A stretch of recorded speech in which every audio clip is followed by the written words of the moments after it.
सबसे बड़ी बात है कि आनंद मोहन जी के रिहाई के पक्ष में भारतीय जनता पार्टी भी रही है और मुझे लगता है कि उनके छोड़ने से कोई नुकसान नहीं है। हम लोग पहले ही से बोल रहे हैं कि उनका सज़ा पूरा हो गया है, उनको छोड़ देना चाहिए। लेकिन उनके छोड़ने के आड़ में जो कुछ दुर्दांत अपराधियों को छोड़ा जा रहा है ये गलत है। इसके विपक्ष, इसके विरोध में जो लोग बोल। नमस्कार, आप देख रहे हैं न्यूज़ फॉर नेशन में आपके साथ तबजीत सिंह। पूर्व सांसद आनंद मोहन को रिहाई को लेकर बिहार में राजनीति काफ़ी तेज हो गई है। वहीं बात करें तो भारतीय जनता पार्टी के जो नेता हैं अलग अलग बयान दे रहे हैं। इसी बात करने के लिए हमारे साथ हैं बिहार सरकार के पूर्व मंत्री बीजेपी विधायक नीरज कुमार बबलू। सर, आनंद मोहन को रिहाई को लेकर अलग अलग बयान निकल कर आ रहे हैं। आपके नेता, आपके ही पार्टी के कई नेता हैं जो बोल रहे हैं कि आनंद मोहन अपराधी थे तो उन्हें क्यों छोड़ा जा रहा है। मुझे नहीं लगता है कि भारतीय जनता पार्टी के कोई नेता इस तरह का बोले। अगर इस तरह का कोई बोलते हैं तो गलत है। सबसे बड़ी बात है कि आनंद मोहन जी के रिहाई के पक्ष में भारतीय जनता पार्टी भी रही है और मुझे लगता है कि उनके छोड़ने से कोई नुकसान नहीं है। हम लोग पहले ही से बोल रहे हैं कि उनका सज़ा पूरा हो गया है, उनको छोड़ देना चाहिए।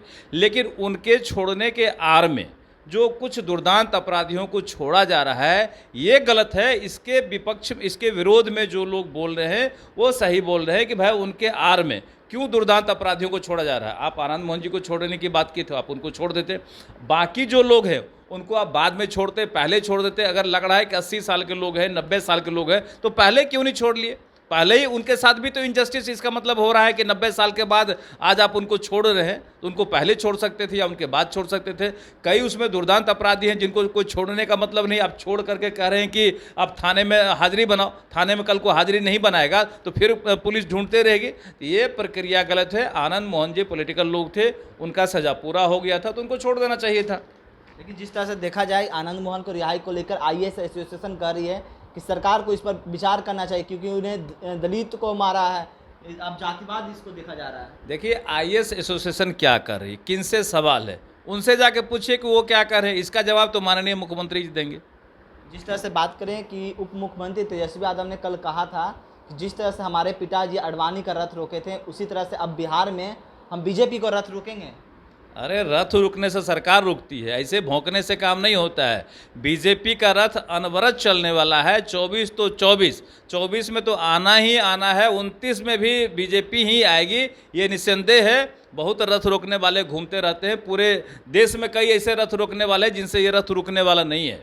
एक सवाल रहेगा, जिस तरह से मुख्यमंत्री नीतीश कुमार विपक्षी से मुलाकात कर रहे हैं, ममता बनर्जी से मुलाकात किए, तो ममता बनर्जी ने एक बात बोली थी कि जिस तरह से जेपी आंदोलन बिहार में हुआ था उसी तरह से सारे विपक्ष के नेताओं को बिहार में बैठक हो और यहीं से 2024 में भारतीय जनता पार्टी को रोकने का प्रयास शुरू हो।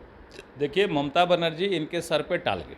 सबसे बड़ी बात है कि कोई स्टेट अभी तक ये कहने के लिए सामने नहीं आया है कि हम नीतीश कुमार जी को विपक्ष का नेता मानते हैं। कोई स्टेट जब इनको मान ही नहीं रहा है तो कहाँ से ये घूम रहे हैं कि ठीक है हमको प्रधानमंत्री कैंडिडेट मान लीजिए। कोई पार्टी इनको प्रधानमंत्री कैंडिडेट मानने को तैयार नहीं है, ये स्पष्ट हो चुका है। और ये पहले मुख्यमंत्री की कुर्सी संभाले सही से कहे कि बिहार की जो स्थिति बनी हुई है वो बद से बदतर हो गई है। बिहार पूरी तरह अपराधियों की गिरफ्त में चला गया है, तो पहले बिहार संभाले फिर देश संभालने की बात करें। चलिए, ये थे हमारे साथ बिहार सरकार के पूर्व मंत्री और बीजेपी विधायक नीरज कुमार बबलू। इन्होंने तमाम सवालों को जवाब दिया।